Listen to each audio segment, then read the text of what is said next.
Watch The Atheist Experience live Sundays at 4:30 p.m. Central. Visit tiny.cc/ytaxp and call into the show at 512-991-9242 or connect to the show online at tiny.cc/callaxp. It's time to get sexy on Secular Sexuality.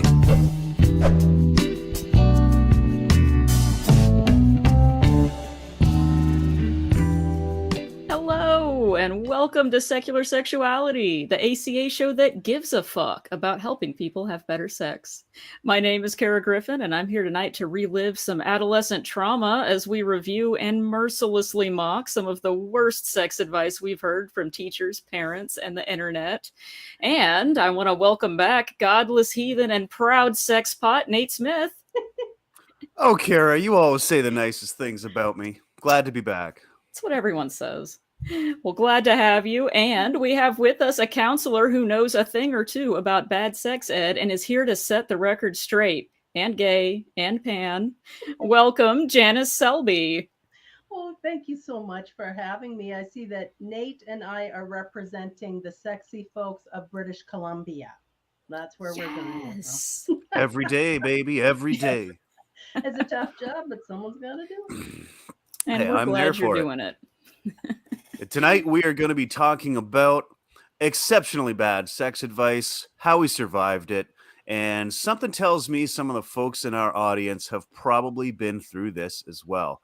So give us a call. We want to hear your stories. We want to hear your questions for the panel. You can call us at 512-991-9242 or on your computer at tiny.cc/callsex because the show is coming right now.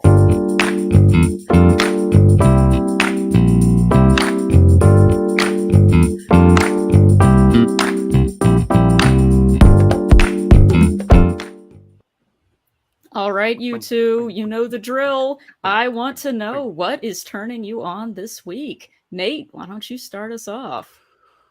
I would love to. What's turning me on for the last several weeks, actually, is season 4 of a little show called The Orville. Now, those of you who are Star Trek fans or just general science fiction fans may know of this show already. But the 4th season really tackles some pretty hard-hitting issues, like transgendered issues, and it does it so tactfully. It's so well written. It's not heavy-handed. It's not, it's not super obvious that that's what they're talking about, but it is an allegory for the transgender issue that we're kind of dealing with, and the whole religious rights sort of reactionary bullshit to human sexuality. And on this show, they handle it. It's well written. It's funny. It's so funny. And for my money, best show on television right now. #renew the Orville. Nice. Excellent. I'm excited. I'm going to check that out. Me too. I love it. You could get a job advertising, I think. I just might. Hey, Seth MacFarlane, hit me up. Absolutely. I know he's watching. Oh, no, definitely. Absolutely he is. Good times. All right. Well, Janice, how about you? What's turning you on? Well, you may know that I'm hosting the Shameless Sexuality Conference in October. And so I have a book from one of the authors who will be speaking. And the book is called Becoming Clitorate. And it looks really, really interesting and quite delightful. So I'm looking forward to getting into that book. Who knows what I'll learn? That is a delightful play on words. It is, isn't it? Wonderful. Great. She deserves to speak at a conference, coming up with a title like that. Yes. We are all looking forward to more people becoming clitorate. So excellent. Amen. Well done. Okay, well, I'm excited about that one too. I'm adding it to my list.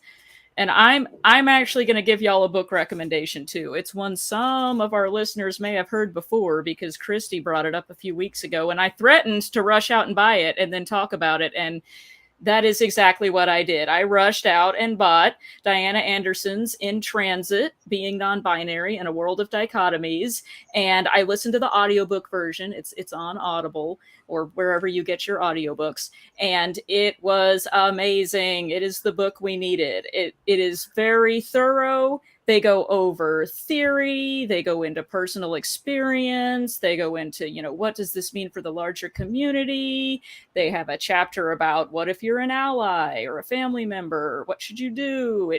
It was wonderful. So highly recommend In Transit. I'm super excited about it. Awesome. So, Cool. All right. Well, we have a lot of exciting things then. So I guess, given that we had a very educational first segment here, we should just jump right in then to talk about sex education. Now, Janice, let's start out the episode talking about the purpose of sex education. Why is it important? And when is a good time to introduce people to it, in your opinion? Right. So it's so important for each human to know their own body and feel comfortable with and understand their own body and how it functions and what makes it feel good and what doesn't make it feel good.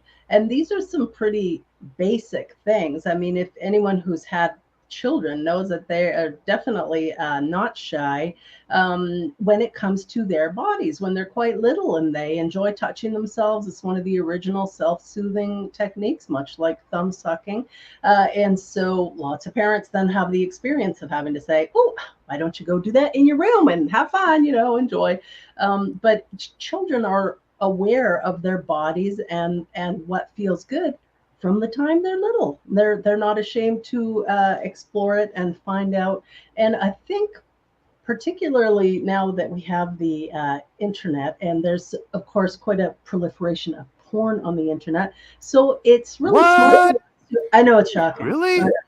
I should have warned you before I said that name. Sorry. Yeah. But we need to make sure that our kids, because they are going to encounter it if they are on the internet, it's just going to happen. Even with all the nanny bots or whatever kind of stuff you're putting on the computer, it is going to show up sometime for them. So really just making sure from a young age that your kids are able to talk to you about sex. They can come to you and ask questions about anything with their body, anything that's going on, or maybe they saw someone else's body and it didn't look like their body.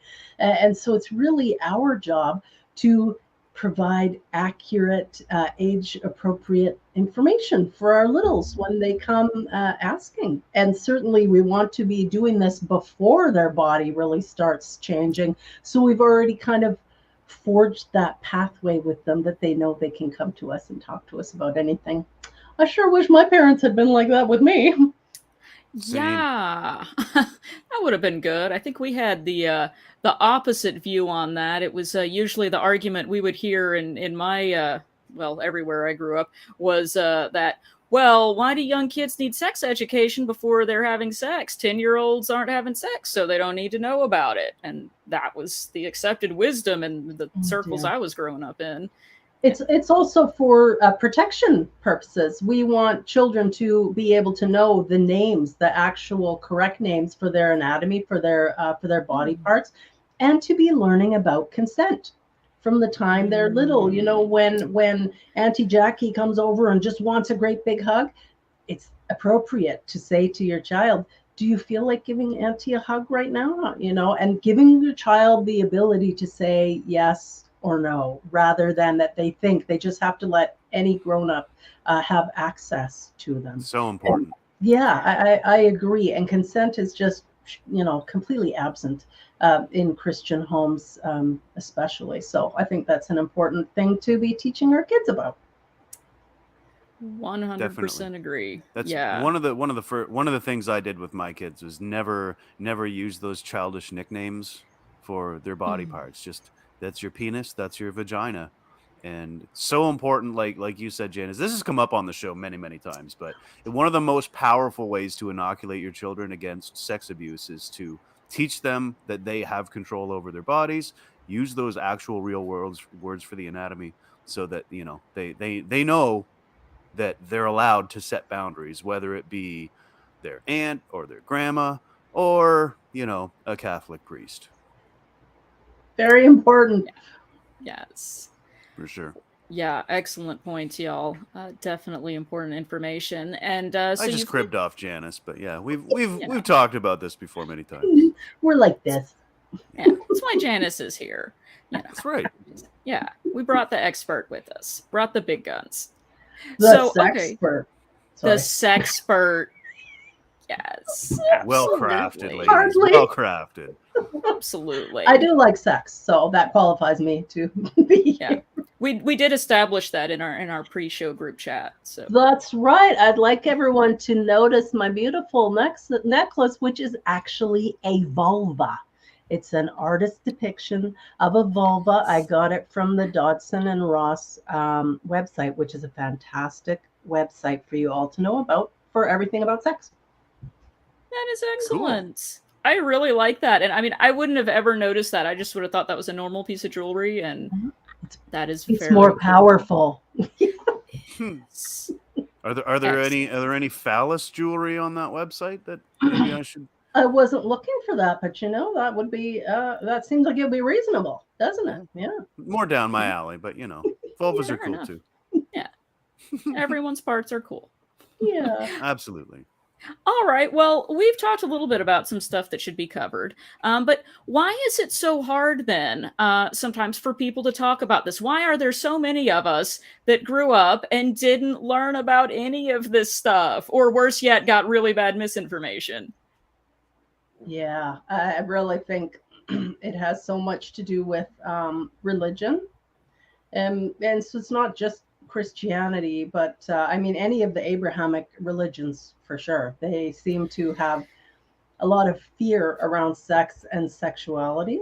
And so they don't like to talk about it. They like to be the owners and the keepers of it, but they don't want other people to know about it and have their own access to it and learn about consent and so forth. So I really do think religion has a lot to do with it. And in other cultures, they're not bent out of shape if people are running around with their parts hanging out. It's like it's not a big deal. So it very much has to do with where you are as well.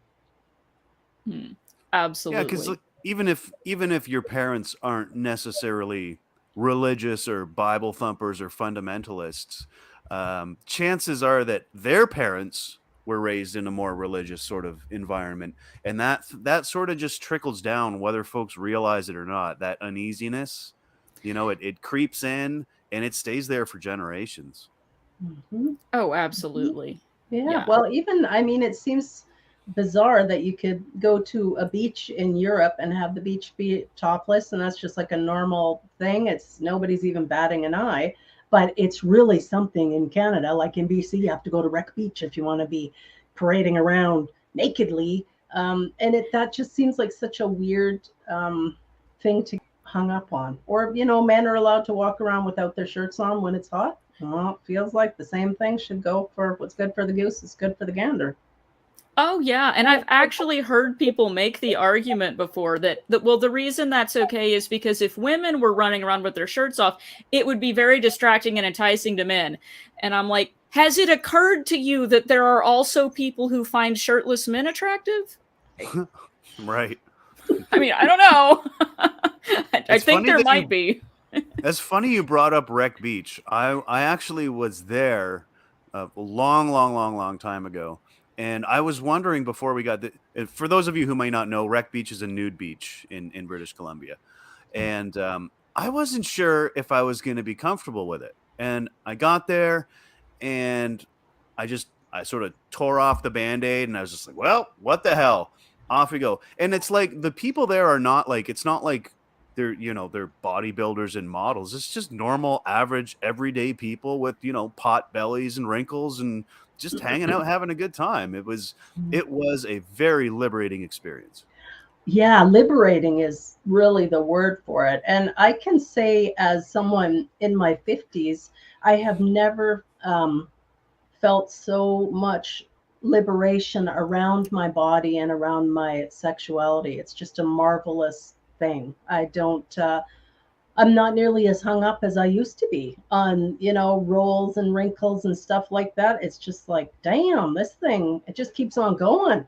built for comfort, not for speed, and it's not failing me. It's great. I'm having a great time. Excellent. Well, okay. First of all, I want to come visit y'all in Canada Yay! and be liberated. But and y'all are giving such good, wholesome advice. And this episode is supposed to be about bad sex education. So if you will indulge me for just a moment, can we reflect on some of the absolute garbage sex advice that we may have heard or been given or come across? I don't suppose y'all have any shining examples of this to share with us, do you?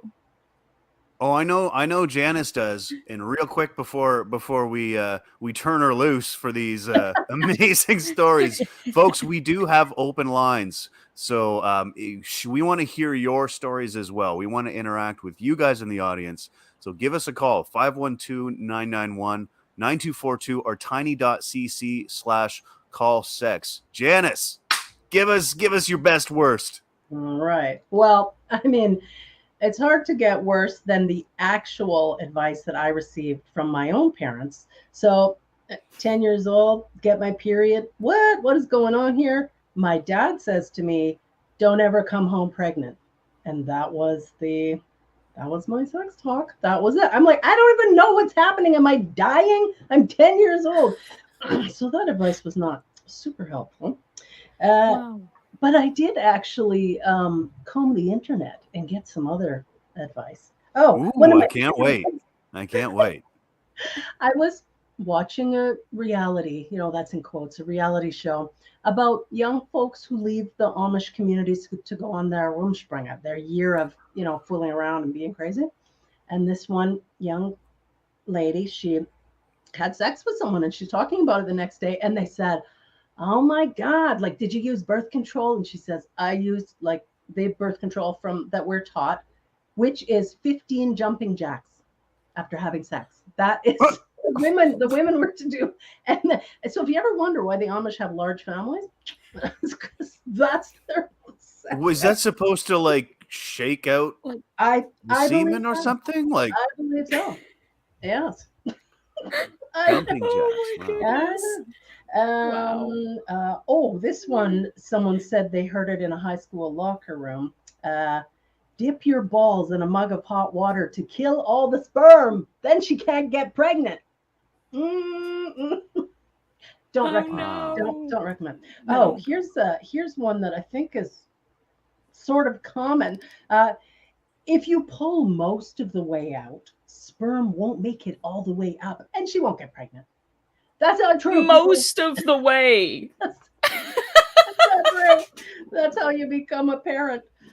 Wow. Because we all know sperm can only swim 4 inches maximum. Yeah.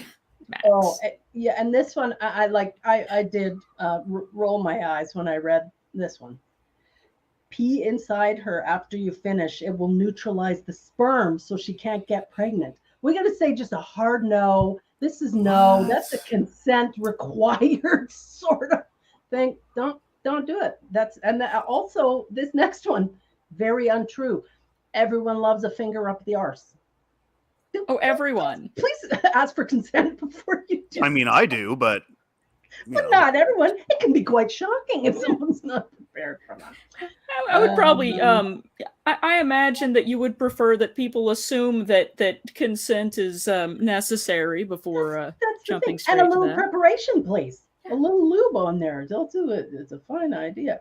Oh, this is a really common thing. I think that a lot of men fantasize about sex in the shower or hot tub or lake. Like, they think that this is amazing. And I got to say, as someone who's been in all those scenarios, no, it's not necessarily amazing, because water's not lube, and actually it can wash away your body's natural lubricant. So, that might be one that just you keep as a fantasy rather than reality, because, I don't know. I haven't found it particularly. You're shaking For me, your head. No, that's a no, No. for me too. Also, there's the safety hazard of, I am a clumsy person to begin with. I fall down easily without jumping around vigorously in a wet environment.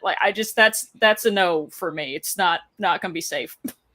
Yeah, sex in the shower is just like, hey, what if we take one of the most pleasurable acts in the human experience, but one of us will be freezing cold and the other one will be uncomfortable? How about we do that? Any takers? Yeah. Sex in the shower, very overrated. Agree. I hope people are learning from this that we're sharing. I mean, I don't want to yuck anyone's yum if that's your thing, but yeah, no, I have yet to have a good shower sex experience. Mm-hmm. Yeah. Certainly other really bad sex advice is don't have sex or fool around before marriage. That has to be like one of the most damning pieces of advice, straight from purity culture, of course. I got that one. Bible.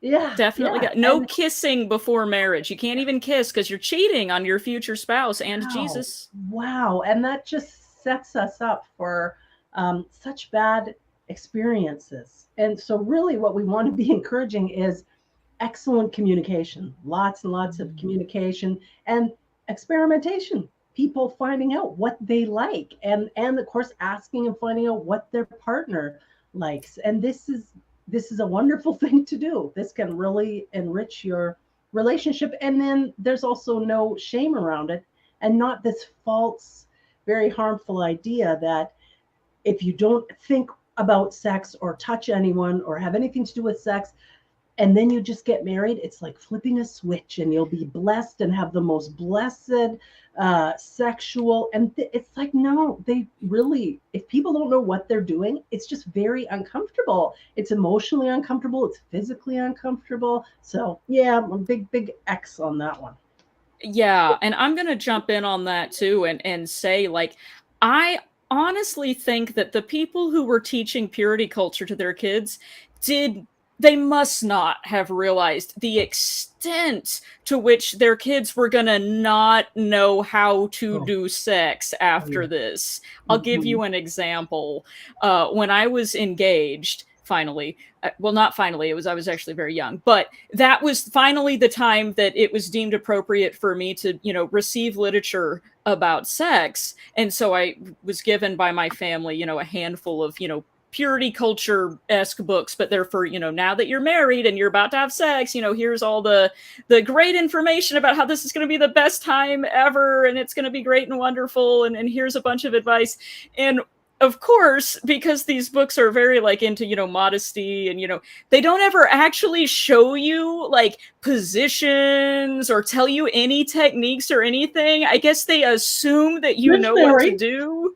But they've spent your entire life making sure that you did not receive the slightest bit of information about that. So there was this one book I got. I'm telling on myself and this book now, but it had this long 2 chapters devoted to the importance of doing pelvic floor exercises, Kegels, for women, which is probably a good thing to teach. I was like, oh, okay, this is very interesting.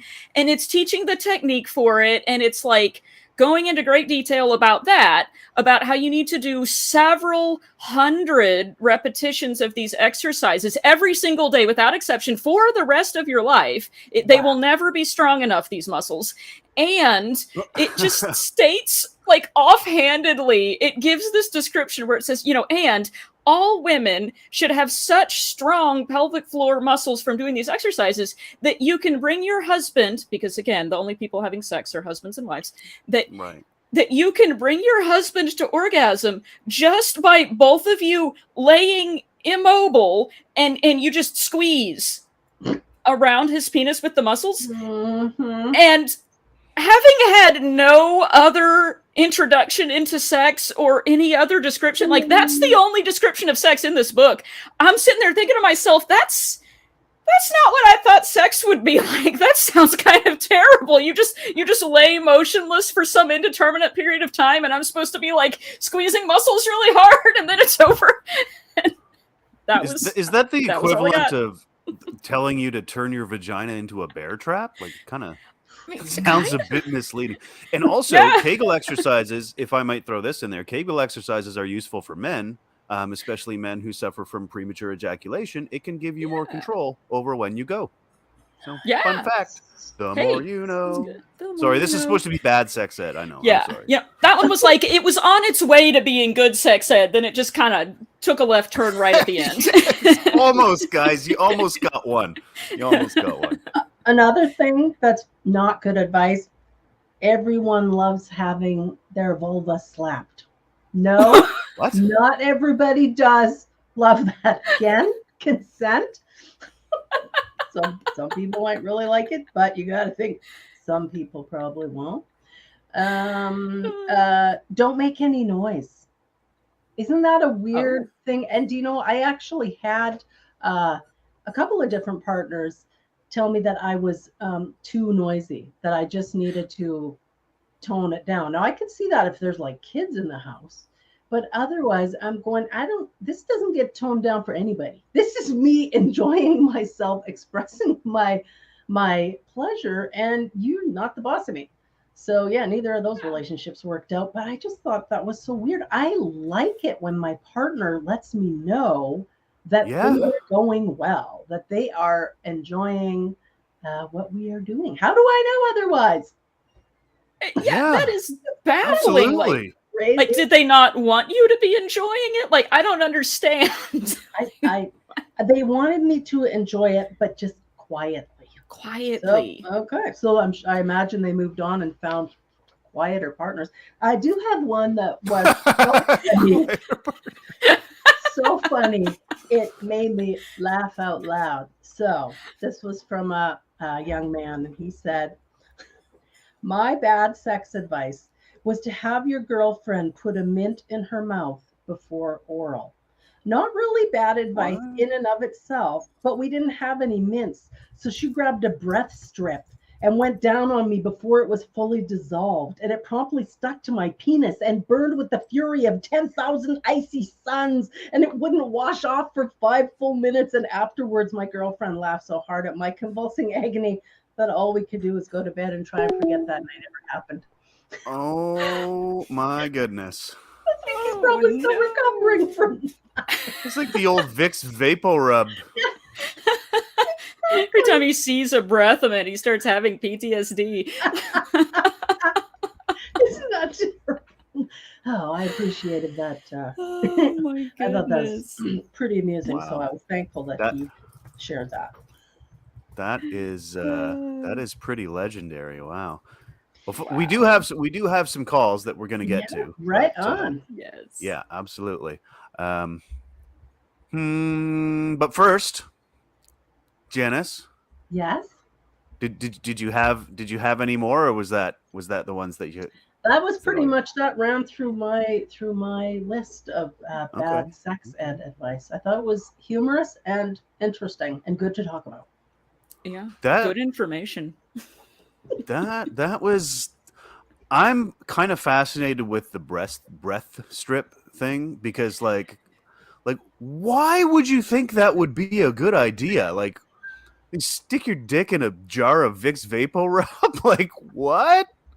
That makes no sense at all.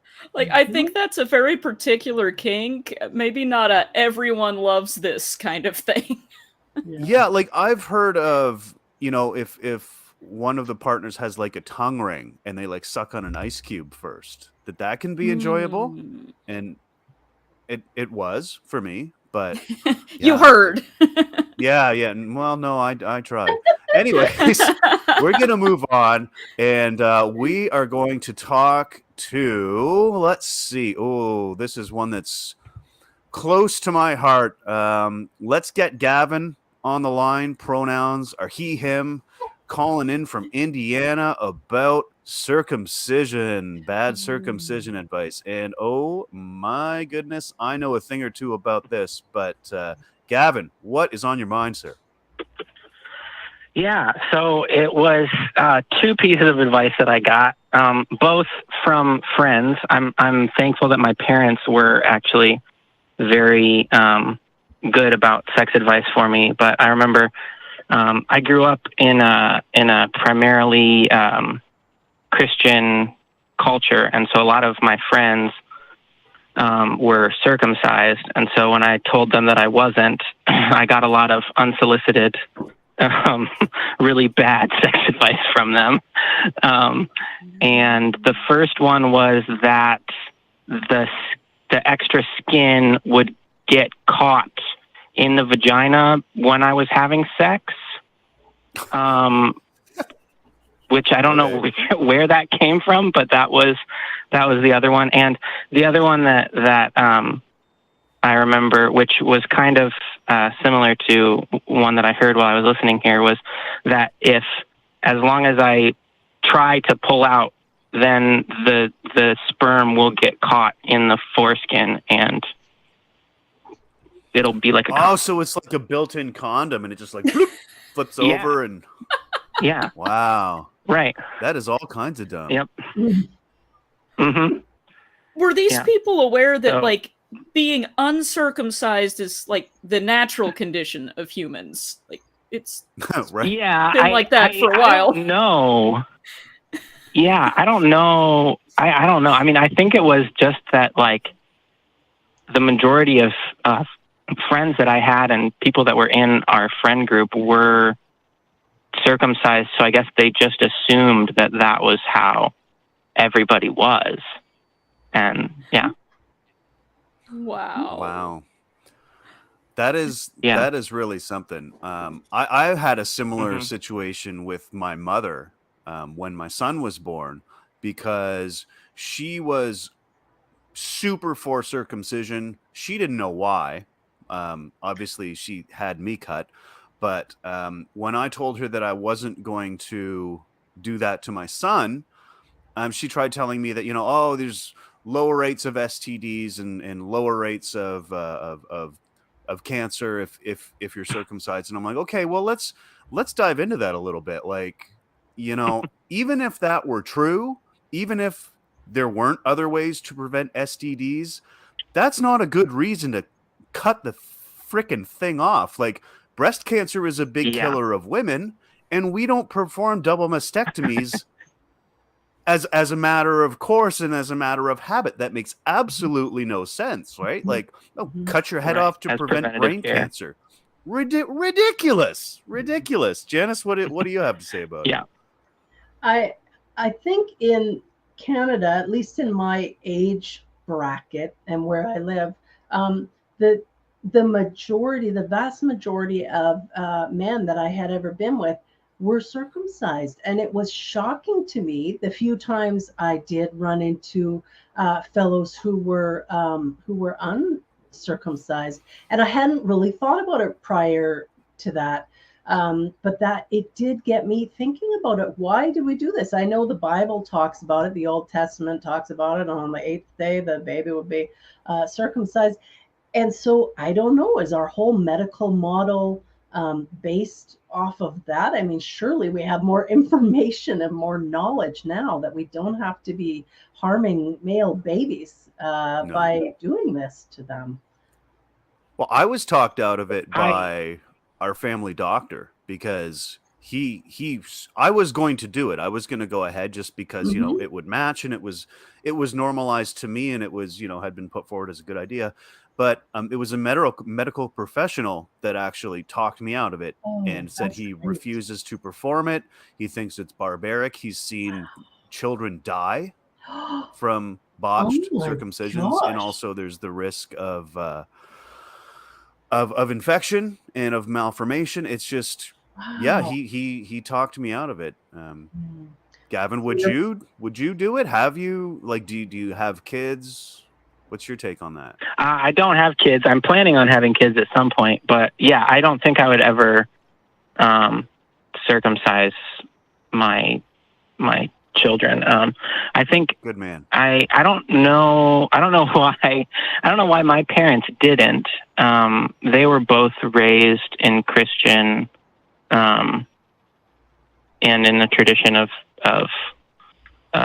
circumcising, and they just decided they didn't want to put me through that, which I'm glad, because I've heard all of those things about how, the rate of infection and the complications that come from botched circumcision. So yeah, I don't think I would ever do that with my kids. And hopefully I can I can help educate them on what will and won't happen when being circumcised better than I was from my friends. So those. I think Wow, talking about circumcision with teenage girls, or just with females, or and males, everybody, to talk about it so that they are prepared when they are ready to start engaging in sex, and they want to, obviously everyone wants to be able to enjoy being with other people, but so that it's not such a shock to them when they see that, okay, some fellows look like this and some fellows don't look like this, and they're prepared for it. So it's not just like something that comes up with them without them having any preparation.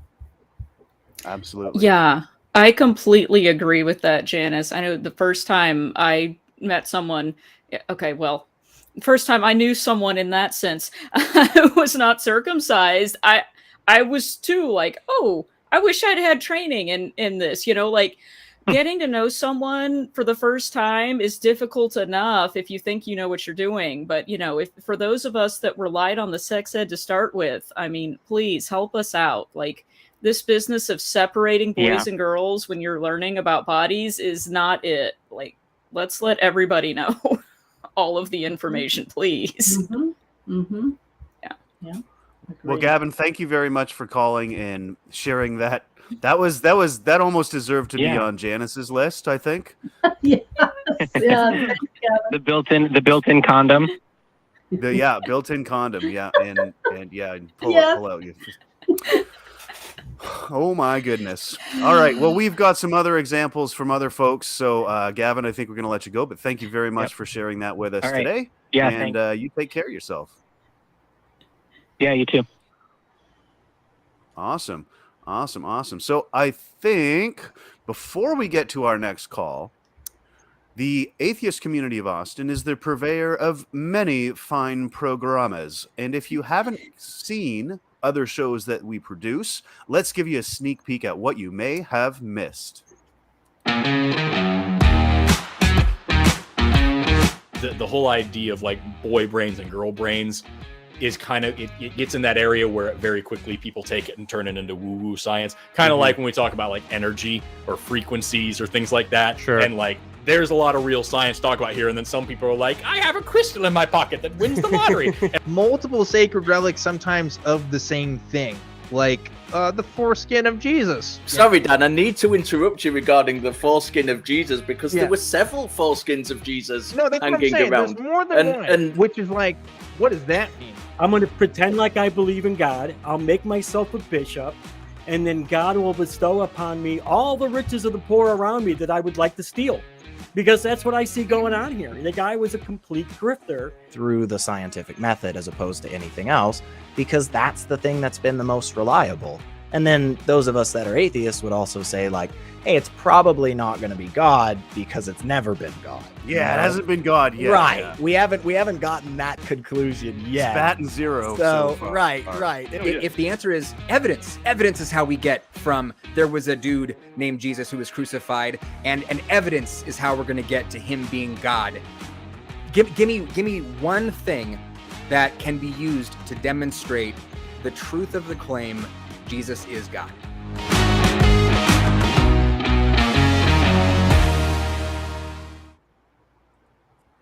All right, and we are back. And before we get to some more spectacularly bad sex advice from our panel, we've got some more spectacularly bad sex advice from Brett, calling in from Connecticut. Pronouns are he, him. And Brett, I'm not going to spoil it. What's your bad sex advice that you got?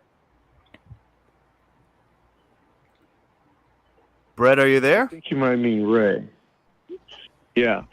Well, I was up in a tree when I was like 6 with my cousin, and he told me that when you put it in her, you're going to get stuck. And what you have to do to get out is you have to hit her in the stomach. What? Yeah. We were up in a real high tree and a couple boards up there, and we're just sitting up there, and he told me that when you have to put it in her, And that was the first time I ever knew anything about sex at that point. I didn't even know what he was talking about. And he said that you're going to get stuck. I think he might have seen dogs mate. And they actually do get stuck sometimes. And he said that if you do that, like what? Yeah. Like ducks. dogs. Yeah, ducks. Ducks and dogs. Yeah, yeah. Ducks. So this is people giving sex advice who have clearly never had sex before. Is what I'm hearing. Right. No, we were both very, very, very young, like 6 maybe, or 7. And he told me that when you stick it in her, you're going to get stuck. And when you get stuck, you just take your fist and you have to hit her in the stomach, and that will release you. It was said in a very practical way, you know, like this is the way you do it. Very matter-of-fact delivery. Wow. Okay. So when did you figure out? For years. I thought don't really that for know years. when I stopped doing it. You know, it's almost like Santa Claus. You don't really know the moment when you stop. It was more like it became less and less credible. By the time I was having sex, even thinking about having sex, it was not even a consideration. But somehow that advice stuck with me all the way till now. I'm like an old man now. Well, that is truly bad sex advice. Thank you. That goes on the list. Okay. Yeah. Enjoy. Yeah, that one definitely makes the list. That's definitely going on the list, Brett. Thank you very much. Oh my goodness. Wow. All right, you take care. Oh my, wow. We are getting some firecrackers here today. We still do have other calls on the line coming in, but Kara, I think you had something that you wanted to throw out there. Yes, I'm actually going to share some good news with us, just kind of mix it up a little bit. So, as you well know, it's been a long 2 years or so since we've all been able to congregate together. But based on updates from the CDC and other scientific organizations, we're going to be able to ease back into doing live shows and events. Yes. And our first event will be Saturday, August 27th, the return of the Bat Cruise. Hosts Matt Dillahunty, Jim Barrows, student Dr. Ben, and Johnny P. Angel are planning to join us for a 2-hour cruise around Lady Bird Lake that will bring us to the Congress Avenue Bridge at sundown for the emergence of the world's largest urban bat colony. Tickets are $40 each for the 2-hour cruise from 7 to 9 p.m. Boarding begins at 6:30 p.m. And the event details and the option to purchase tickets are on our website, atheist-community.org/bat-cruise. And the next day, August 28th, if you're in Austin, consider making plans to join us in the studio audience at the ACA Free Thought Library for the live broadcast of Talk Heathen at 1 p.m., hosted by Johnny P. Angel and student Dr. Ben, and the Atheist Experience at 4:30 p.m., hosted by Matt Dillahunty and Jim Barrows. Doors open at noon, and parking is wherever you can find a legal spot after the lot is full, so get there early. And if you can't make it there this month, we'll continue to broadcast from the library the last Sunday of each month. So keep watching this show and our website, atheist-community.org, for news and information as we expand our in-studio offerings in the near future. Okay, back to you, Nate. You guys are so cool over there. That's amazing. I love that bat cruise. I want to go on that. That is come. Same. Yes. Same. Yes. I mean, Janice, we could always carpool, It's a long Sure, drive. It's a very short drive. Oh, yeah. Texas to Canada? Well, can't be that long. Yeah. You probably the first go there on a 24 hours. bicycle. Yeah. I mean, half the trip is just going through Texas. So, You want to It's a take big one state. more call, or are we going to get back into this? Yeah. I say we take another call. Let's What do you another call. Yeah. Okay. All right. We have got it's even more bad sex advice, this time coming in from Aaron in Texas. Pronouns are he, him. Aaron, what you got for us? Oh, you guys messed up. You should have kept the show going. I'm about to get real serious on you. Ooh, okay. I can't wait. So I don't have as sex advice as hilarious as Brett's cousin teaching abuse of your partner. If partner abuse is a funny thing, I mean, that was so funny. But I would recommend Flint's mints. I don't rep for them or anything, but you mentioned about putting a mint in before oral. And my wife and I recently found out about a mint that's meant for dry mouth. And so it makes you produce a lot of saliva. And it freaking works. So Flint's is spelled with 2 T's. You're welcome later on when you've had experience with that and all. So it's not so far off. This is probably spearmint is probably not the best way to go about it. So duly noted. But what I wanted to say is that I grew up in that purity culture, and Kara, I'm sorry that you finally got to read about sex right before getting married. Yay! That sounds super relatable. And when I grew up in that Christian purity culture, Church of Christ, and even went off to college at a private university, and so definitely had a bubble that I lived in, a theological bubble that I lived in for a long time. Of course, I was taught that porn was wrong, and of course, I always loved it because I'm a human. And I think when I think about like what's the worst sex advice, I never got anything wacky or weird that would be funny. What I got was, and it was modeled for me in my parents' relationship. The modeling of, honestly, and this kind of ties into all of religion, is you can healthfully. Sorry, I'm gonna talk all the way around my point before I get into it. Essentially, this channeling all of your sexuality healthfully into another individual is the best way to experience sex in your life. And that is some damaging modeling that I received growing up, that I've only just now in the past, say, year or so, started to realize just how damaging that was. And it's not just, this is why I say it's not just related to sex.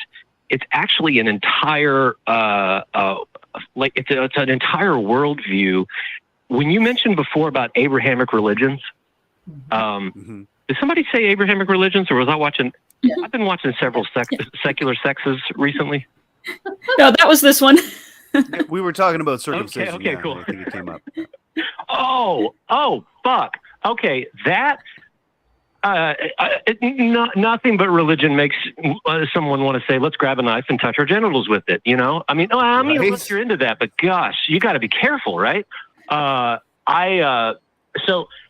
I've been pissed about being circumcised when I found out that it could be more pleasurable. So maybe that's some bad advice is, hey, let me hold you down, little minute-old Aaron, and let's cut on your penis. Yeah. So I think the worst sex, honestly, the worst first sex advice I ever got was hold still. And that was, that's when I was circumcised. Also did not center around consent on that one either.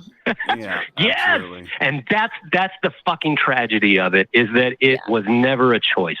Okay, so but I would say that honestly, I know you guys have a show to get onto, but I think honestly what it is about Abrahamic religions is that teaches you how to be codependent. And so it's an entire philosophy of I'm going to reach outside of myself to get fixed. The notion, first of all, is that you're a problem and something outside of you is the solution. So reach out and get the solution. And so ever since that, my worldview has shifted to being to grounding self-compassion meditation. I learned that actually through Christy Powell and talking about Kristen Neff. Ever since I learned that, I have learned that I am I can be good in myself. I can ground myself. I can be compassionate to myself. I don't have to have everything figured out, including sex. and then I can move outward. But because I had that modeled in religion, I treated sex the same way when I was coming up. And so I was waiting until marriage, dry humping every now and then having that shame ritual that good Church of Christ boys do. But for me, it was realizing that the same way that I approach the rest of life and religion is the same way that I approach sex. Like another person, I could hang all of that sexual satisfaction on another person instead of realizing that, hey, I got this, like I can, there's solo time, there's time with other people, there's time with my partner, there's like all of that can have a place. And, but I'm good because that's all here in me. Maybe that's too vague, but that's... No, I think you put that really well. Janice, you look like you've got something to contribute to that. Yeah, Aaron is touching on so many really important things related to purity culture and Abrahamic religions. And so we are mostly familiar with Christianity, but that whole idea that men have evil minds and women have evil bodies. And so female job is to completely cover, in some cultures from head to toe, literally, to basically be invisible. And then the male's job is to become utterly disconnected from his sexuality. And this really causes a lot of trouble. And you mentioned the word shame. And sexual shame is a huge part of the fallout from purity culture. And so I think that's something significant that we could talk about for a couple minutes. If Nate and Kara, if you guys want to talk about that for a minute, we can. Oh, absolutely. Yeah. And in my mind, purity culture is, inseparable from bad sex advice. I'm a little biased, but right. Yeah. Even when we think of the metaphors that are given for women's purity, right? Like the crumpled rose. You got a beautiful, pristine rose and a crumpled rose. You got an Oreo that you get all to yourself, or an Oreo that everyone else has licked. There's gum. What about the chewed gum? That's right. The chewed gum. You pass it around in youth group. How gross. Youth group is the worst. And then who's going to want that gum? Or the paper that's glued together. You can't rip it apart. And this is what it's like when you have sex with someone. So there's all these really unhelpful metaphors about it. And we can end up with a lot of sexual shame when there's nothing wrong with sex, and there's nothing wrong with us, and there's nothing wrong with us enjoying sex. Consensuality is all that matters. Just having consent, and I mean enthusiastic consent and informed consent, right? The other person needs to know what's coming their way, and they get to have full say whether they want to participate or not. So consent is something we start teaching in childhood, and we insist upon it. But then also we need to identify the sources of sexual shame that are kind of rattling around in our head. Whose voice is that exactly? And to recognize that those messages aren't yours. Those aren't your beliefs. Those were your mother's beliefs. Those were your grandmother's beliefs or your pastor's beliefs. Those do not have to be your beliefs. And so we need to switch from our judgment to curiosity. Always switch from judgment to curiosity anytime we can. And sex is no different. Giving ourselves permission to be curious about pleasure and teaching ourselves, learning about pleasure without any judgment on it. Just what feels good, what tastes good. I don't judge myself because I really like ice cream and I don't like green beans. That's not a judgment. That's just a personal taste that I have. And sex is the same way. Pleasure is the same way. So really fostering that curiosity and experimentation and making pleasure our goal. We want to learn about pleasure, how to receive it and how to give it to our partner. There you go. That's my soapbox. When you were all right. So I have a question, Kara. When you were a Christian, listening to what Janice just said, would you, pleasure being the goal, that would have been a red flag? When I listen to people in our community talk, I hear red flags all over the place still, and maybe I always will, but of that being, danger. That's like being selfish. This is something to watch out for. Yeah, 100%. And they would teach that explicitly, that, the world will tell you that if it feels good, you should do it. But this is, of course, like you said, a red flag that it's a sin. If it feels good, you're probably sinning. If it's pleasurable, you're wrong. And you need to watch out, because seeking out your own pleasure is, in conflict with seeking out the Lord, whatever the hell that's supposed to mean. Or fucking taking care of yourself, right? Right. Yeah. Christians really have a martyr fixation and a martyrdom fetish. What they need is a pleasure fetish. I think that could make a lot happier, because as my big brother brilliantly said, there's no prize for being a martyr. And there really is no prize for being a martyr. If you're miserable, fucking make a change. Take a look at what's going on, what's making you unhappy, what can you do about it? Speaking of that, I want to say before. I'm so sorry. I didn't mean to stop. I was just going to throw out, just one related link real quick to do with. I think some people have taken that advice a little bit. One time when I was studying human sexuality and gender in grad school, we were reading this book about BDSM, and I, doing my own side research on my own, accidentally stumbled across this website about Christian BDSM, which was basically, yes, that is a real thing. Google it if you want to. I'm gonna. And they straight up try and reframe it into this. Well, it's this biblical thing, and you're surrendering your body in a spiritual way to your partner. But of course, it can only be done as a Christian couple if it's a male dominant, female submissive situation. Otherwise, it's sinful. I thought Christian BDSM was Bible study, discipleship, and Sunday meetings. I thought that maybe it's a group thing. I don't know. Just throwing that out there. T-shirt at Lifeway.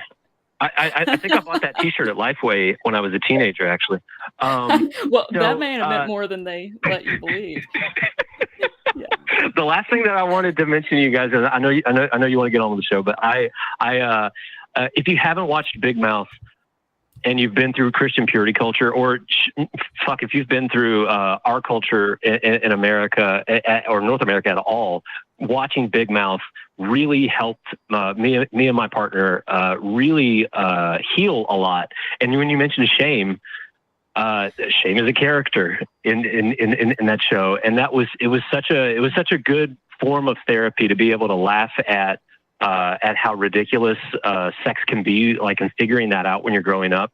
It also helped us do a lot of child work and really getting in touch with what it was like to be 13 and 14 and just figuring out what it's like to masturbate and all of that. And that was called Big Mouth? Oh yeah. Oh, I will warn you. It is if you're not aware of that already, it is the most shocking thing you've guys, if you guys love the first of all, if you love the Orville, I mean, if you want to laugh your ass off, I do love the Orville. Big Mouth. I will tell you, anybody, it's nothing like that. But I will say this: anybody else who's watching this and has seen Big Mouth, you're probably thinking right now, without them realizing it, I'm sending you into an experience. It is the most disturbing thing you will ever. It's probably the most disturbing thing that you've seen on TV. If it were live action, people would need to be arrested. But basically, hormones and emotions are anthropomorphized monsters that hover over the kids in middle school, and they hover over them and they tell them to do stuff. The first scene of the show opens with sex ed class and Maury, the hormone monster, telling Andrew, getting him all hot and bothered about the concept of fallopian tubes. So, and then what is he going to do about it? So Nick Kroll, John Mulaney, fucking fantastic show. Actually, I'll say this: Kristen Wiig plays the voice of the vagina of one of the characters. Sold. That should be a seller right there, right? Yeah. Sold. Absolutely. All right, Aaron, we do have to move on, but if you happen to tune in again and hear that, what's turning me on this week is Big Mouth, you will know that and Flint's Mint. you played a role in that. All right. You're welcome. Thanks for calling in. You have a great night, Aaron. Take care, guys. Yeah, you too. I love it. Wow. Oh, that was That was great. amazing. Outstanding. I'm glad we got some good recommendations back from that call. I'm kind of excited.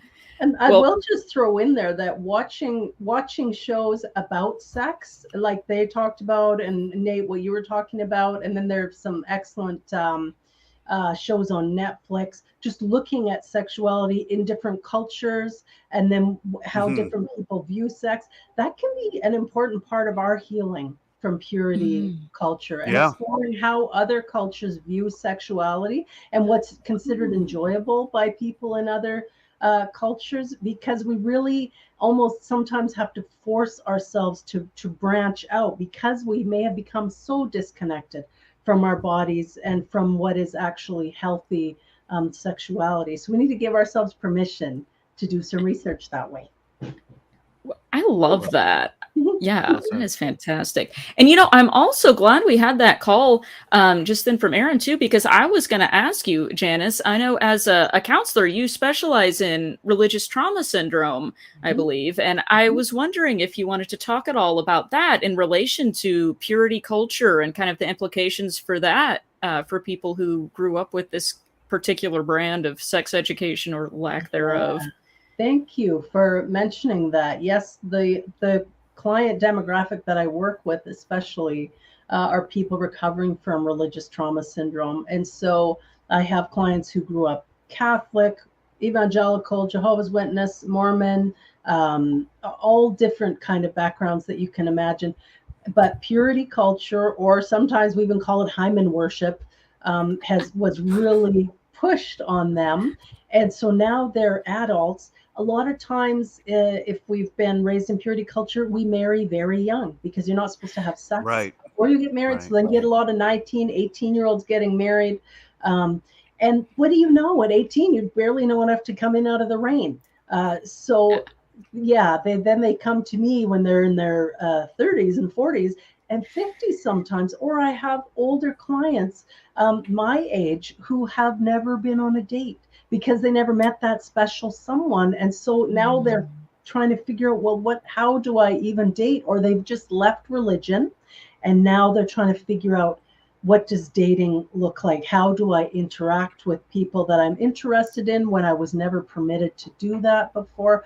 There is a lot of baggage that goes along with purity culture indoctrination. So a first step for a lot of people is to contact me or another secular therapist, another clinician who is secular, has nothing to do with church or religion or anything like that, so that we can actually just talk about these things with one another. And that can be very validating, even though for a lot of people it feels kind of scary too, or embarrassing because they haven't talked about these things. But we need to talk about it.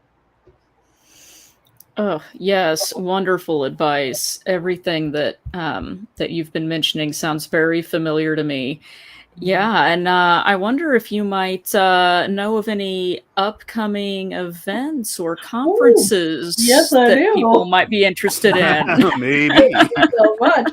I have heard of one exceptional online conference that's coming up October 14th to 16th, and it's called Shameless Sexuality, Life After Purity Culture. And you can visit shamelesssexuality.org. That's the website promoting the event, and it's my event. I've put it together. Several speakers who have backgrounds in religious trauma, in sexuality. There will be psychologists, sex therapists, social workers. One gal, Erica Smith, she runs a whole, she has a whole program devoted to helping people who are recovering from purity culture, and even about dating. And she's got, it's almost like a boot camp for people who are recovering from purity culture. I'm really looking forward to her. And of course, Dr. Daryl Ray, whom we all know and love from Recovering from Religion. Daryl will be speaking. There'll be lots of interesting speakers giving accurate information.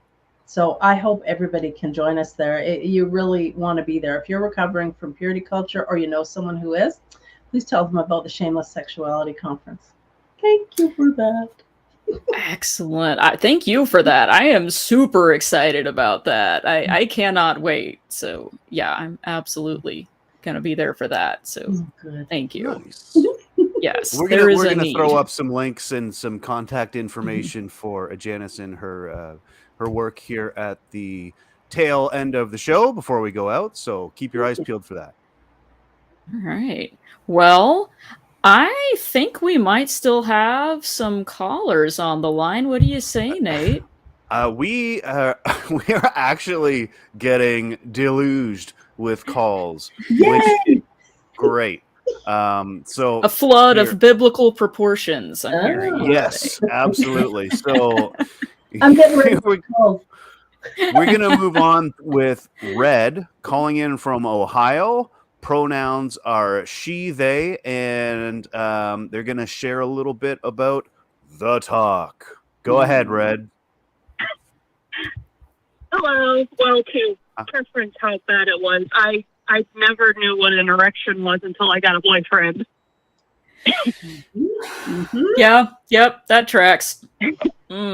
Was it a surprise? I ended up having Google was my teacher there, because when my boyfriend started talking about that stuff, I was like, what is he talking about? But yeah, my parents, they were very, very Christian fundamentalists, so you can kind of gather how they were with that. My sex education, they never actually physically talked to me face to face about it. They had a computer program on the phone, on their computer. I was homeschooled, about health class, and it talked briefly about how babies are made, but no diagrams, nothing about the actual process of how babies are made, just egg and fetus stuff. And that was it. And even I went to a church camp, and only sex education there was, you don't need to do it. Don't do it until you're married. Don't even think about it. Don't hold hands. Oh, wow. Yeah, it's just mostly don't do it. Yeah, right. Yeah. Yeah. And then somehow you'll magically know how to do it when you're married. Divine light of Jesus coming down to the. I have broken that. Wow. It's like that one episode of, I forget what it was, where it's like, step 1, very well defined. Step 2, a miracle happens. Step 3, good sex in your marriage. We missed something in the middle there.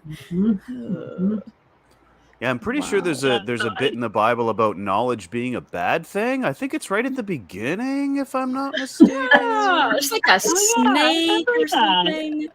Yeah. No knowledge for you. Yeah. Goodbye. There was also another one that I don't remember if it was my grandma or my mother, but they bought me a book for Christmas because I love reading books. They bought me like fun fictional books that I like reading. But then they put this book in front of me and said, here's a book that's good for you to read, but you can't read it right now. You got to wait until you're a little bit older. And it was a book about how to be a proper Christian woman. I never read the book. I don't even know what happened to it. I think I threw it away at some point. Good call. You never learned? Yeah. I love that you told us that story immediately after we alluded to, the apple and Eve in Genesis. I feel like they were replaying that for you. Here's this knowledge about your body, but we're going to set it here, but don't look at it yet. Who does that? That's why it reminded me of that. It's like, I don't even know what the book was about. I'm sure it had some sort of implications to sex in it, but like I said, I never read it. I don't even know where the book is at anymore. I moved out of my parents' house and never took it with me, so maybe it's floating around my parents' house. I hope not, because I got younger siblings and I just throw it in front of them and say, here, you can read this when you're older. No, probably good riddance. Wow. Wow. Yeah. Yeah, I was very religious when I was raising my daughters. Very, very like puritanical, fundamentalist, wearing a head covering, no makeup or jewelry or TV or that kind of thing. And so, of course, what I taught my kids when they were little about, sex and just don't do it and don't ever do it until you're married. And then when they were teenagers, I divorced religion. I lost my faith entirely. I divorced my husband. I went from one extreme to the other. All of a sudden, mom's getting tattoos and smoking weed. And what exactly is going on? Then the things that I was talking with my daughters about became a lot more open. There wasn't that wall there of pretending. The pretending was gone. There was no more pretending. So then I had to apologize to my daughters, of course, as time went on, that for indoctrinating them, for trying to indoctrinate them. I was indoctrinated. Apologies for violating privacy by reading diaries or that sort of thing. Like, I tried to be really specific with my apologies and let my daughters know they could come to me about anything. I would not judge them. I wanted them to be able to fully enjoy happy and healthy sex lives. And so one day, here's how I figured out that I actually must have done a decent job of it.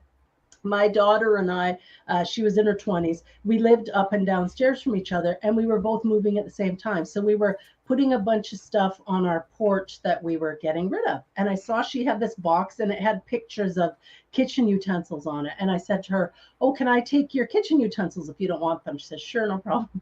So I get to my place, my new place, and I'm moving in.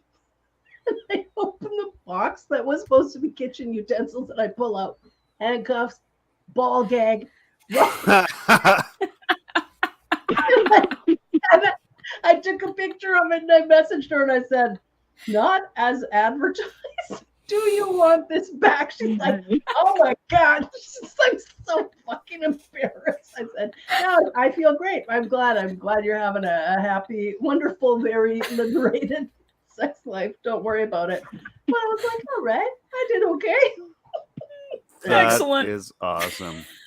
Well, Red, we are coming up to the end of the show, and I want to squeeze in because you guys are calling in with all of your stories, and there's so many people that are on the line waiting. So we're going to do a little bit of a speed round. But Red, again, thank you very much for calling in and sharing that with us. Yeah. Okay, so we're running out of time. So what we're going to do is we're going to do a bad sex advice speed round. So we've got some folks on the line. First up, I've been waiting for quite some time. Jacob's calling in from Oklahoma. Pronouns are he, him. Jacob, we want to hear your story, but we're running out of time. So get in there. What do you got for us? All right. I'll try and go as fast as I can. It's maybe not as exciting as some of other people's, but basically I just recently turned 13, and my dad sort of made this big deal about taking me up to the mountains in Colorado, and we were gonna, I don't know. I mean, in my brain, I was thinking, oh, this was finally gonna be like the birds and the bees talk that I've thought about, and pretty much the only thing that he ever said was, "Yeah, when I was your age, I had these wet dreams, and it's fine. Like, don't worry about it." And that's pretty much all he said, like nothing else. And I'd never experienced that before, and I never have. So in my brain, I just built up for a long time. I was like, where are these? What is he talking about? And like, is something wrong with me? Because that was the only thing he ever said. He never said, and as far as school or anything, it was just purity. No sex advice, no anything. Only thing was, don't have sex, you'll get STDs. And then on the church front, it was just, porn is bad. Don't watch porn. If you're addicted to porn, we'll come to our counseling sessions and we'll help you out and stuff like that. Like, I just remember it's called Falls Creek, the super popular, thousands and thousands of Baptist kids go there every year. Yep. And just sitting around at night outside, in a group of guys talking about who's addicted to porn, pretty much, because that was a pretty popular phenomenon, it seemed like. And they were trying to. Well, and I think in those circles, it was pretty much if you looked at porn that counted as you were addicted to porn, right? Yeah, I looked at exactly. porn once a month ago, and you liked it. What's wrong with you? Yeah, this is an addiction. But and now the devil's got you in his grasp. But thank y'all for doing this show because it's helpful for me to try and learn some stuff. And awesome! I'm so glad to hear that. I've called in before, and I recently have been trying to paint my nails because I discovered not really discovered, but I admitted to myself that I'm bisexual, and so I kind of wanted to play around with my looks. And so I've been painting my nails, or trying to paint my nails, and it's much more difficult than I expected it to be to get it to look nice. Oh yeah, look, go with light colors that will blend in when you first start out. The mistakes don't show as much. That's from one very unartistic person. Yeah, don't start with black. Start with something that's more forgiving. I mean, unless you just want to do black and then go for it, but. Yeah. That's cool. Good for you. I love that. That's awesome. Yeah. Well, Jacob, thank you for calling back in and touching base with us. And hopefully we'll hear from you again. And don't judge yourself too harshly. Remember, there's an entire beauty industry just centered around doing people's nails for them. So, it's okay to need practice. All right. Yes. All right. Let's see if we can squeeze in a few more here. This is a pretty good one here. Kim calling in from Vermont. Pronouns are she, her, and she's got a doozy of a bad sex ed story. Kim, running out of time, but real quick, I want to hear what you have to say. Sure. So I'm just going to preface my story really quick with that. So I was born and raised as a Jehovah's Witness, and so the fundamentalist purity culture was strong in my house, and I only left that about 2 to 3 years ago. So deconversion has been fun. But when I was probably like 13, 14 years old, there were commercials on the TV for young girls talking to their parents about getting the HPV vaccine to avoid getting cancer. And I was like, oh, Mom, should I be getting this? And she was like, are you having sex? And I was like, no. And she's like, well, it's a sexually transmitted disease. So as long as you and your future husband are virgins, that won't be a problem. So we don't need to get you that vaccination. I was like, oh, okay. And went about my life. And then, in my 30s, I was like, oh, hey, I can still get this. So that's a good thing. But Mom, what if something happened that wasn't my decision? I could have gotten a disease that was totally preventable. So that was probably some of the worst sex advice I got. Yeah, that's pretty bad. Yeah. It's bad sex and bad public health advice all rolled up into one. Ooh. Yep. Yeah, and there was also the whole with the purity culture that like masturbating is almost as bad as adultery itself. So no doing that even after you're married. Like it's still, then it becomes cheating on your spouse if you masturbate. So there was like just so much repression in that department. No matter where you were in the organization, sex is bad. Yeah, it's like no matter what, just because be then unhappy. I got married and I was like, but this is fun stuff. And they say only men like it, but I like this. So what's going on here? Right. It was very strange. Awesome. Yeah. Yeah. That is another point that I'm glad you brought up, that seems to be the big, I don't want to say lie, but a big topic that comes up a lot too with purity culture is that, men are always trying to have sex and women are always needing to stop them and are not interested. But then if you are a female identified person and are interested in sex, all of a sudden now you're like, oh, now I'm wrong twice. Like, now you're a Jezebel. How dare you? I would go on, but I know you guys are in a rush, but I could say so many things. But I did one last thing I want to point out that I thought of when a previous caller was talking was related to, it wasn't that I didn't know what an erection was, but the first time that my boyfriend and I were making out and I felt something, I thought it was his belt buckle. So he took his belt off and then I was like, I still feel something. Oh, wait. I think that's something else. I didn't know that was what that was like. And I didn't actually see a penis until in person, because in health class, I was in public school, but I was so worried about pornography and seeing stuff that in health class, I would not look at pictures of diagrams of people's bodies. So I didn't know what anything looked like until it was right there in front of me. Is that a state of Vermont belt buckle, or are you just happy to see me? Well, it was New Hampshire then, but Okay. he was happy to see me. I could make a joke about New Hampshire being bigger than Vermont, but I won't do it. I won't do it. Too late. Yeah. All right. I guess I kind of did already. All right. Well, thank you very much for calling in, Kim, to share that with us. I love the show. I'm happy I could call in. Awesome. I'm glad you did. Let's see if we can get just a couple more in here. Matt's been waiting patiently for a while. Calling in from Massachusetts, pronouns are he, him, and Matt's got yet another example of bad sex advice. You're on Sec X, Matt. Hey, how's it going? Good. What do you got for us? Yeah, I want to say probably about like 15, 20 years ago, probably like 18, 19, I was going out with a girl, and she had a sister, and I had a friend, and I had hooked him up or whatever, and he started dating her or whatever, and he's like, they kind of had a rocky relationship, and he was like, Matt, I don't know if you guys have ever seen the movie The Big Lebowski at all, but he was like John Goodman's character, like to a T, like listen, like super straight. He's like the way to the key to any relationship, Matt, is that all these girls, they just want to be pounded as hard as you can sexually, like in the bed. I'm just like thinking about this poor girl, like having intense rough sex every time with this guy, like every time. He's like, that's all they want. He's like, that's what they need. That's how they. I'm just like, but then I actually took his terrible advice, and I would ask like some girl, I'm like, so actually, hey, Shannon, do you enjoy that? And she's like, no. Hey, at least you had the wisdom to ask.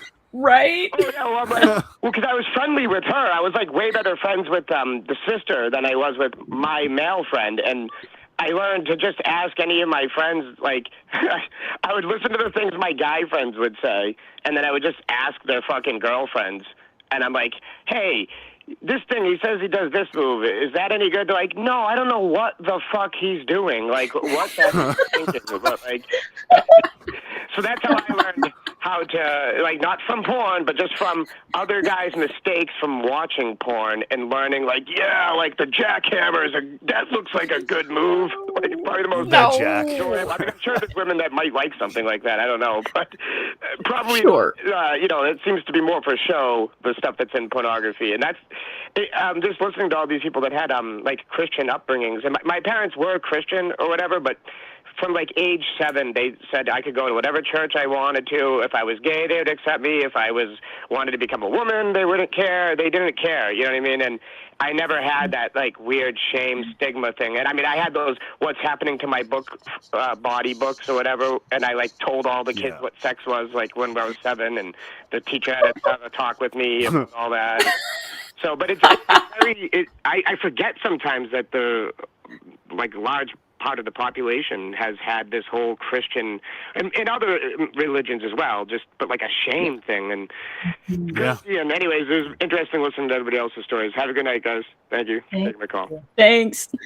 I'm so All right, glad thank that you, you Matt. brought up porn, just because that's another reason we need to talk to our kids early, because we need to make sure that boys and girls who are watching porn understand that it is acting. Yeah. Acting. We can do a whole show about unrealistic expectations because of porn, but go ahead. Finish your thought, Janice. I'm sorry. Yeah, so that's another reason for us to be very open with our kids and to make sure that they know if they are coming across that on the internet. First of all, they don't have to be ashamed that they've stumbled onto something. We really want to de-shamify as much as we can. And our other caller who just called in, she mentioned about, she was warned about she would get STIs and STDs.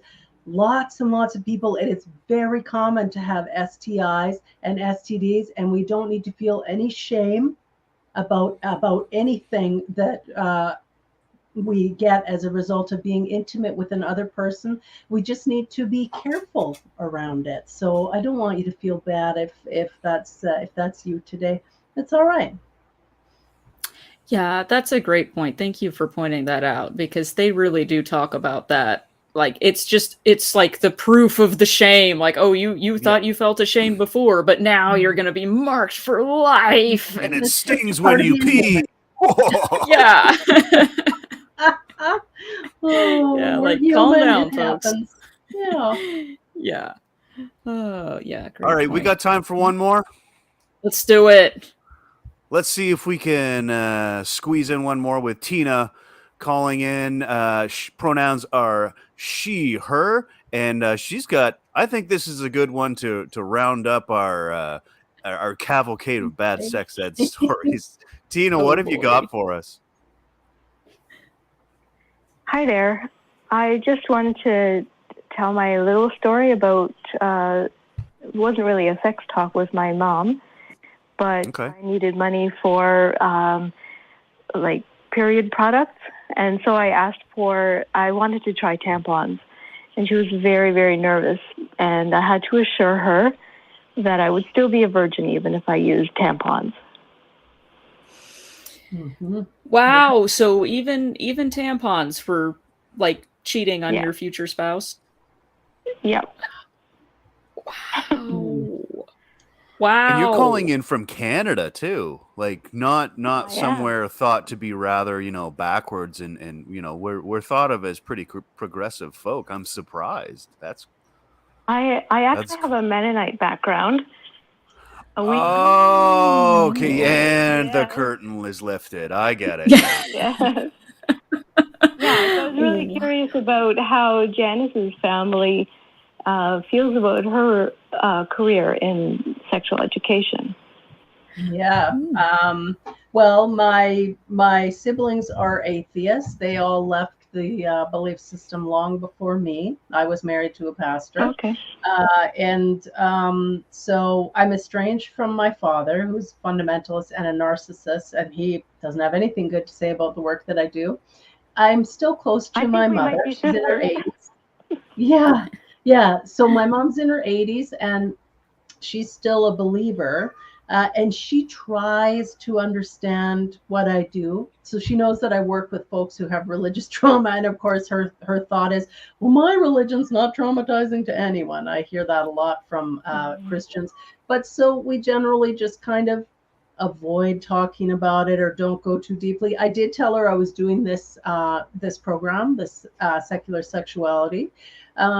And she said, oh, that's good, dear. People need to hear some good sex advice. So way to go. Oh, wow. She's pretty progressive for an older gal. That's for sure. But yeah, I'm not really in contact with many people from my former community unless they leave and then they reach out to me. But thanks for asking about that. Yeah. That's cute. Right. And I'm that your mother sounds awesome.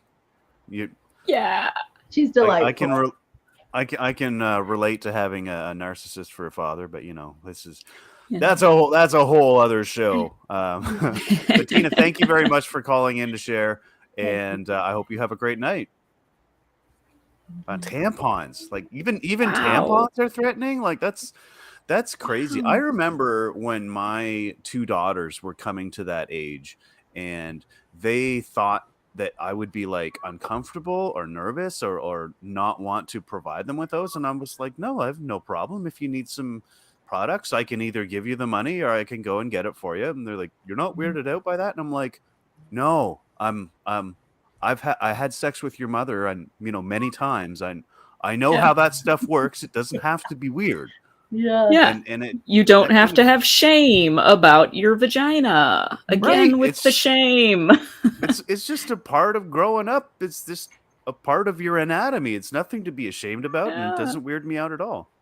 Yeah. There's also something very real known as period poverty, and that's people who they're so living on the edge of poverty, and these women and young ladies, they cannot afford feminine hygiene products. And so they're skipping school or they're having to decide between food or tampons. So if people research period poverty, there are actually some charities that people can donate to try and help out folks who are having that struggle themselves. Yes, thank you for mentioning that. 'Cause period products are not cheap. They're not. And I don't know how it is in Canada, but I know like here in the US, they are still taxed. It's not like considered an essential item, That's so you're right. That's paying right. the expensive price for it plus tax. But in British Columbia, they are moving to make birth control free. Isn't that exciting? I mean, my IUD was hundreds of dollars. So Right. I'm very just delighted. And I hope that the government follows through on that. That would be wonderful. Y'all might have a lot of migrants from the South coming to Come on you. over. I've been saying for years, I'm moving to Canada. That's it. This is the final straw, but I'm still here. Well, that is excellent. I am really glad to have a little bit of positivity at the end here. And we have been having a lot of fun joking about all of this silly advice that we've heard from everyone. But in all seriousness, I do want to recognize that, some people did receive some really bad advice at a young age that may have caused them some lasting negative impacts. And I love that you already mentioned the Shameless Sexuality Conference, Janice. But do you have any other resources that you might recommend for people who want to learn, some actual good information, or might even want to have some resources they could share with their kids? Yes. First of all, I want to offer something, especially to your viewers, that if they want to buy a ticket to Shameless Sexuality, they can use code podcast20, and podcast20 will get them a $20 discount off a ticket. And then I had some books, I think. Yes. Things that also will be helpful for people. Some of the books I saw were Sex at Dawn, Sex and God, Pure by Linda K. Klein. You may recognize her and that book. And I think Linda is still a believer, but her book was very important. Yes, there's Sex and God. Becoming Cliterate, that's a book that I held up. Survivor's Guide to Sex, The Erotic Mind, and Sexual Healing, The Completest Guide. So those are some books. A great podcast is called Savage Lovecast with Dan Savage. That can be helpful for a lot of people about relationship issues. And then I also have a bunch of websites that I'd love to share with your viewers. So I don't know if we'll have a way that we can maybe put that on the website, because these are some really good and powerful and people can also go to shamelesssexuality.org and they can see the speakers list that we have so far, and we may still be adding more speakers, and they can click on those speakers and find out about what they offer. So that could be helpful. Excellent. And we will put all of those links in the notes. So they will all be there for people to click on and go benefit from all of those resources. Thank you so much for sharing all of that with us. I cannot wait to get started. I skipped ahead and looked at some of the resources you were going to recommend, and I am super excited. I may be talking about them on, later shows. Right on. And remember, podcast 20 for the discount if you're buying a ticket to Shameless Sexuality. Yes, we'll see y'all there. StackX just saved you $20. That's right. All right. All righty. Well, y'all, I think we are just about out of time. Nate, do you want to wrap us up with what's going on at the rest of the ACA and all that kind of jazz? Yeah, absolutely. This has been I don't think I've seen another episode of SecX with so many calls. It just, purity culture really does affect such a broad swath of humanity. I'm really glad we got to talk about it. But folks, you can keep up with what's happening on the ACA on our website. It's atheist-community.org. You can also email this show specifically. It's sex@atheist-community.org. Or you can email the ACA just in general, TV@atheist-community.org. As well, as you saw earlier, the Atheist Community of Austin is the producer of many fine shows. You can find them in one spot at tiny.cc/AEN podcasts. All of our shows are on there, easy to find. So go ahead and head on over there. If you'd like to continue the conversation on our Facebook group, that is at Facebook Secular Sexuality Fan Group, tiny.cc/FBSSG. Hosts are there. Some of the guests are there. Probably some of the callers are there. So head on over. You can also continue this conversation on the official, unofficial Discord server of the ACA. That's at tiny.cc/ACD Discord. And we also have merch. We have new merch. We've got some new stuff coming out. You can get yourself some swag, some SecX swag. We have a rotating inventory, a different shirt every month with a hilarious message tangentially related to the world of SecX. So go to tiny.cc/merchaca and get yourself some swag. And finally, before we go out, the wonderful people who work behind the scenes so that folks like us can take these calls and hear your stories. The crew that works so hard to put it all together. Let's get them up here, crew. Hey, guys. Yay! Hi. Thank you. And a crew cat as well. Yes, absolutely. Nate, So, can I just tell people if they want to find out more about me, they can come to divorcing-religion.com. Divorcingreligion.com, and there's just a little dash in between there. yeah, there we go. Look at that crew's even throwing up the graphic for you one more time. Amazing. Yes. They are amazing, and y'all are amazing, and this was a fantastic show, and all of our calls were amazing. That was wonderful. Do y'all have anything else, any final words that you want to leave us with before we go? Enjoy pleasure. It's your birthright. I like that. I'd just like to be ashamed. remind folks that, they can give themselves a big old orgasm, or better yet, Kara, give somebody else one. All right. I know what I'm doing.